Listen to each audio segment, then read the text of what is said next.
With the food crisis worsening in Somalia and the blockades imposed by Al-Shabaab on international agencies from distributing food supply to the over 3 million people facing a severe food crisis, the trek from Somalia into Kenya's Dadaab refugee camp continues. It's a trek that has seen many die along the way, a trek that many hungry refugees see as leading to the promised land.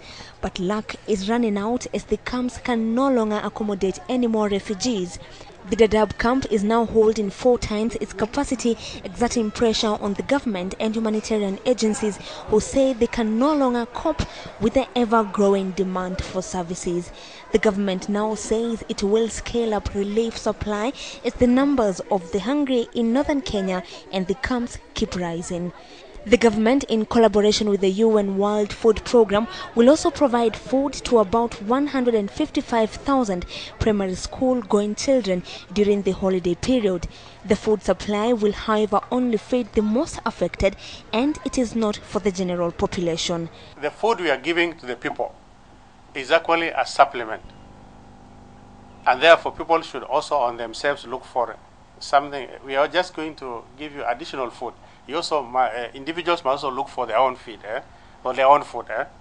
As donations continue to stream into the Kenya Drought initiative, dubbed Kenyans for Kenya, the Kenya Red Cross Society says it will ensure the food donations are fairly distributed to the affected people. This in response to reports that the supply has not benefited hundreds of hungry in Marsabit and Moyale. The Kenyans for Kenya initiative is looking at every part of this country that has been affected by the current drought.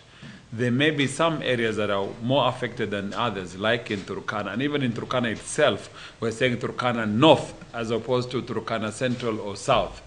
The Kenya Red Cross has pledged to have an audit on the funds and make the findings public to ensure transparency, even as Kenyans leaders called for long-term solutions to avoid future recurrence.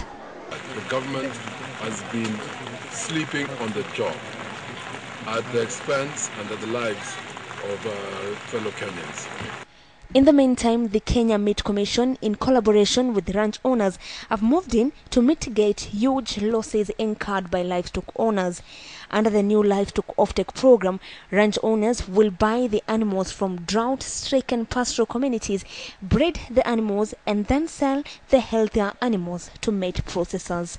Angel Katuse, KTN Prime.